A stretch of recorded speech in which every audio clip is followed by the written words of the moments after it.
Welcome, everybody. Welcome, everybody. It's your boy, the Versace Stoner, back with another episode of Horror Nights. I have to say, this is the second attempt on this film, and maybe you'll see why. You know, we here at Horror Nights have explored a lot of extreme films, extreme horror. You know, we've talked Serbian film. You know, that's the big one, right? Everybody talks about that. You know, we watched August Underground. We've watched some of the bleakest films, craziest endings, things like Playground. I mean, we've talked a lot. You know, I've watched a lot. I've seen a lot of extreme films from France and other foreign films, American films, you know, things that blur the line between snuff and reality. But I have to say, I've never seen a film like this. And what I'm talking about is The Benefactress. It's a film by Guerrilla Metropolitana. He is known for one other film he has made prior that is called Darius. And then he did a short called Corporate Torment. It burns like hell. And it's loosely connected, but not really. It's only loosely connected by one actress. And she mentions it in the beginning of the film, The Benefactress, and this is the actress Juicy X, played by a very voluptuous, you know, British woman, and she just makes the film. We actually have an interview lined up with her.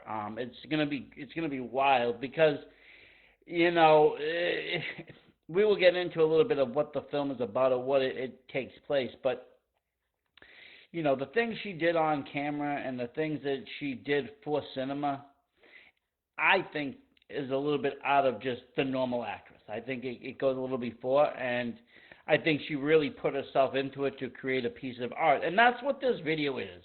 It is art. The Benefactress, let's talk, is art. It's an art house film, but it's art. It's a masterpiece. I really mean it. I think it's a home run masterpiece. It breaks every law of cinema, which, you know, it goes to show you that cinema doesn't have to just be one way, okay? Just like art doesn't, right?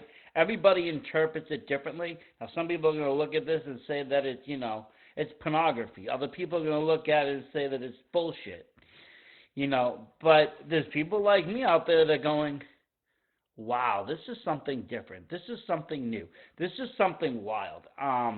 And that's what it did for me. It really did. I've watched it a few times already, and I've actually purchased a Blu-ray copy of it.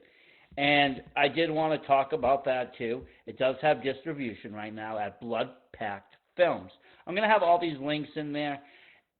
Originally, like I said, it'll be in the comment section. Originally, I had this up on YouTube, and I made a nice presentation. I used photos from the film and stills, and I got flagged and banned for all sorts of different violations. The movie is not for everyone. It is for mature audiences only, of course. But, you know, it's very highly sexualized, okay?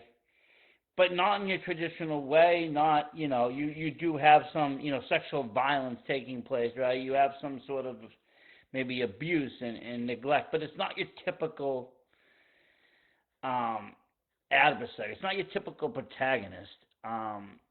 You know, bringing Juicy X into it with her, like I said, her demeanor, her size, her odd sexuality. She, you know, she's very firm, but she has another quality within that kind of, you know, flourishes throughout, and it just blooms. There is another woman in it, mystery woman, and you know, I think that in you know, they both clashed in a way that was beautiful because of the way, you know, this lady, mystery woman, is much more skinnier and kind of just more lanky in other which ways, and then you have Juicy X, who is much more firmer and bigger and larger and more powerful. She's strong. She's a strong woman.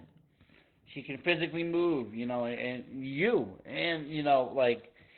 and so it brings in, I have talked back and forth with Guerrilla Metropolitana a little bit here and there, a bunch of stuff about Juicy X and, all the women that, auditioned for this role and so many before he found Juicy X. And a lot of the women either didn't have the stomach to do the role or just weren't the right fit or weren't the right part. And then he came across her and it was just perfect.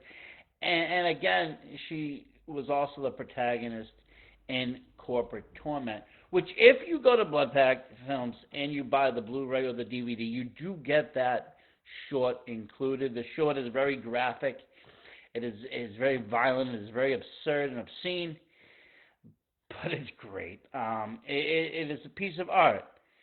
I've yet to see Darius, but I've heard only wonderful things. But I've seen this one first, and that's what I'm saying. It starts off in a very weird way, almost like I said, I didn't know what I was getting myself into. I didn't know what it was going to be about. I screened it, I watched it.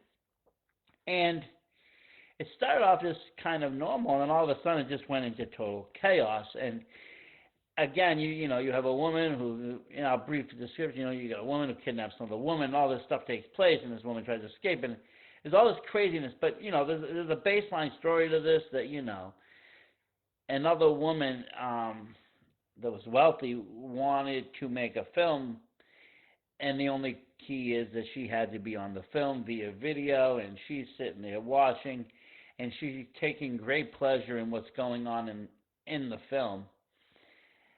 And, Guerrilla himself gets involved, and he's in the film. And like I said, it has a very almost nightmarish dream fever-like way about it, very fast.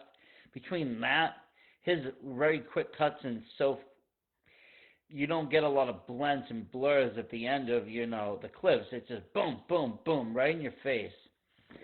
And this mixed with, subliminal messaging. Little messages pop up for frames here and there and there. And it's like, okay, boom, boom, boom, it makes you want to go back. And all this put together between that and the sounding, it makes this just a wild ride. I mean, is there a need for this film? Some people will say no. Why? Well, there's no need to make this film. I say yes, because is there a need for a painting with just a circle on it? Yeah, because that was an art. That somebody created that. This is somebody's vision, and I think it was executed very well. And you can tell by the roles in which these women play and the things that they do cinematically, and some of it is also very real done, practical effect. Some of the sex scenes are practical effect. Consensual, of course, but, some of it was practical effect. There was no, different things about it. I have to be careful because the last time I mentioned it, the one scene, YouTube took me down, so I will not be mentioning that one again. But please do watch the film, and if you want to discuss these scenes, we definitely can. Like I said, not for everybody. Some people are going to do this is disgusting. This is gross. What the hell is this? This isn't even a film. This isn't even a movie. Because it again, breaking all these traditional what a film is and what a horror film is. And I don't even think this is really a horror. It's part horror because of real world horror or the horror that you're witnessing, what you're viewing. But it's very, like I said, it doesn't have a real plot. Plot's loose, and there's really nothing but just a day in the life of almost, or a moment in. Maybe something that you stumbled upon you shouldn't watch. It was shot digitally, but a lot of effect went into it. You'll see that,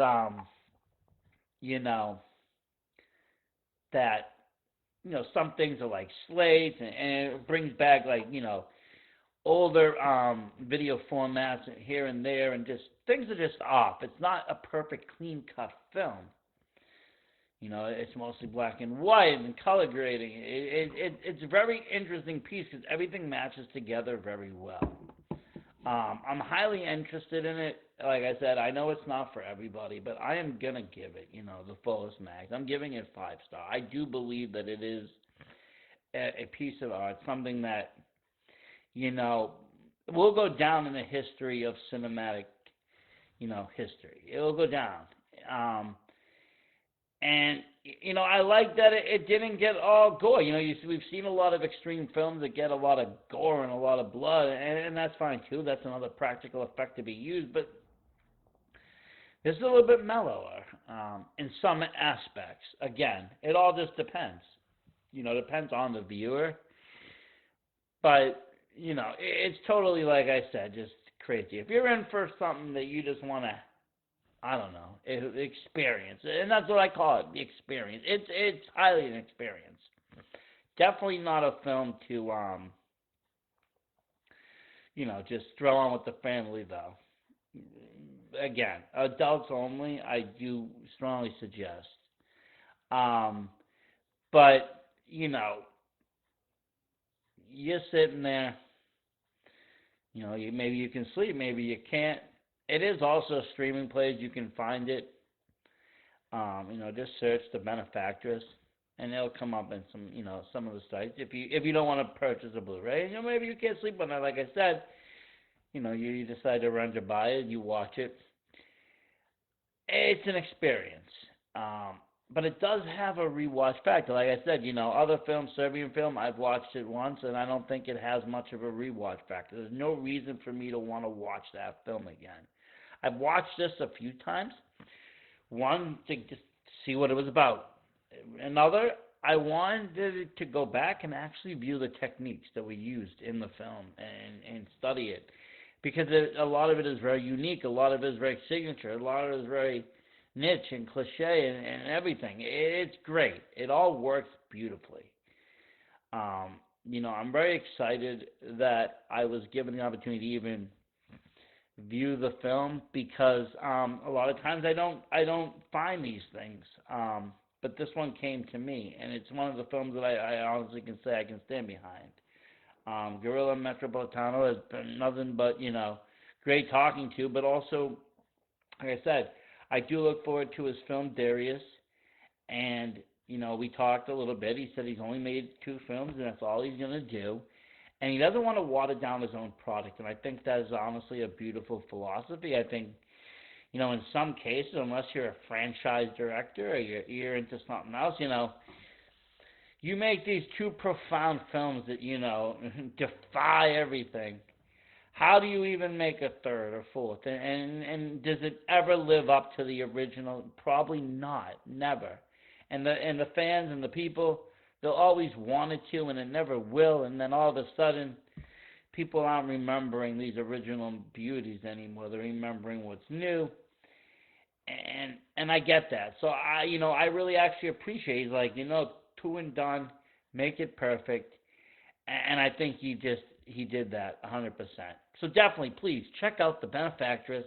Again, you can get it at Blood Pact Films if you want a, physical media version. I'm a physical media person. I've already ordered the Blu-ray. I need it. I need to get that physical copy. But definitely, get out there, check it out. Let's have a discussion. And June 20th, please stay tuned. 9 p.m. Eastern Time, we'll be sitting down with Juicy X. So if you watch the film and you have questions, in the comment section here, please do write them down and let me know. Let me know what you think of the film. Let me know, if you have questions for Juicy X. I love to talk to more people about this because, like I said, it's something very different. It's something that's not your norm. And that's what we, love. We love things that aren't the same, that aren't the norm, that aren't, like everything else. Great job, Guerrilla Metropolitana. You've done a wonderful film here, The Benefactress. Thank you, everybody. Have yourself a good day. We're out.